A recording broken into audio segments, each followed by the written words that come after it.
Ada emas bawah kaki, tapi masih miskin di atas tanah. Malaysia pernah jadi antara pengeluar emas terpenting di Asia Tenggara. Tapi kenapa ramai tak tahu? Dan negeri mana yang sebenarnya simpan khazanah paling berharga ini? Hari ini, kita kupas 3 negeri utama yang jadi pengeluar emas di Malaysia. Bukan saja Lombong, tapi penuh sejarah, misteri dan kadang-kadang konflik berdarah. Pahang, emas di bawah tanah British. Kalau cakap pasal emas, tak sah kalau tak sebut Pahang.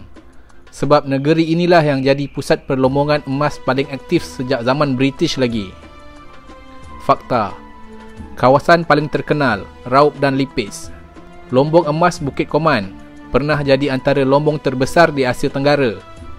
Sejak abad ke-19, British dah datang gali kekayaan tanah Melayu dan raup antara tumpuan utama. Tapi bukan itu saja.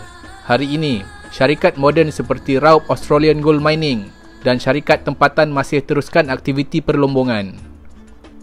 Isu kontroversi. Pada tahun 2009, penduduk Bukit Koman bangkit lawan penggunaan cyanide dalam proses melombong emas. Isu ini jadi besar sampai ke parlimen. Buat di Pahang ini adalah pelaburan yang membahaya, iaitu yang berisiko tinggi. Dia tidak mendatangkan hasil kepada rakyat.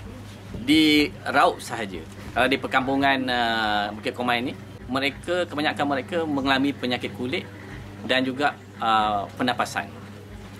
Kelantan, emas di hutan, rezeki orang tempatan. Di Kelantan, emas bukan cerita baru. Dari Tanah Merah ke Jeli, aktiviti melombong emas dah lama dijalankan, tapi banyak secara tradisional. Fakta, banyak lombong diusahakan oleh syarikat kecil dan pelombong persendirian. Aktiviti gali emas tepi sungai dan dalam hutan jadi sumber rezeki tambahan penduduk. Apa yang menarik, pada tahun 2020, Kerajaan Kelantan tanda tangan perjanjian dengan syarikat China untuk teroka emas secara komersial. Tapi dalam diam-diam, wujud juga emas haram, aktiviti melombong tanpa lesen. Hasilnya, berlaku ketirisan hasil negeri dan kerosakan alam sekitar. Tindakan Suruhanjaya Pencegahan Rasuah Malaysia SPRM menyerbu kawasan lombong emas haram di Perasu Kelantan semalam mengundang amarah. Kira-kira 70 orang bersenjatakan parang, besi dan kayu bertindak balas 7 jam selepas serbuan dilakukan.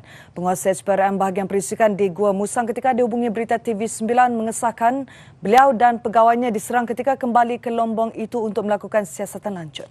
Dia 3 kali datang. Kali pertama sikit, kali kedua ramai.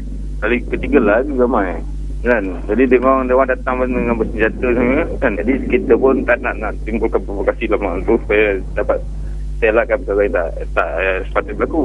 Tapi tak ada datang kecelakaan kepada pegawai saya lah. Sulaiman yang mengetahui siasatan malam semalam berkata serangan itu bertujuan mengganggu siasatan SPRM selain memberi tekanan kepada mereka. Terengganu, emas dalam senyap. Terengganu mungkin tak sepopular Pahang atau Kelantan, tapi jangan pandang sebelah mata. Fakta, beberapa kawasan di hulu Terengganu dilaporkan ada emas.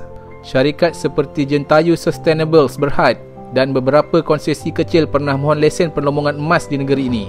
Apa yang jarang orang tahu, ada laporan bahawa emas juga pernah dijumpai di kawasan Tasik Kenyir. Dan ada juga aktiviti pencarian emas secara senyap sejak tahun 1990-an. Tapi kerajaan negeri berhati-hati. Mereka tak nak hutan simpan dan kawasan ekopelancongan rosak sebab aktiviti melombong. Malaysia bukan tak kaya. Kita cuma tak nampak. Emas yang tertanam dalam bumi kita dah lama jadi rebutan. Dari penjajah, syarikat asing, sampailah ke orang kampung sendiri. Tapi soalan sebenar, siapa yang betul-betul untung dari semua ini? Kalau emas itu ada di bawah tanah sendiri, tapi hidup tetap susah, adakah itu rezeki atau sumpahan?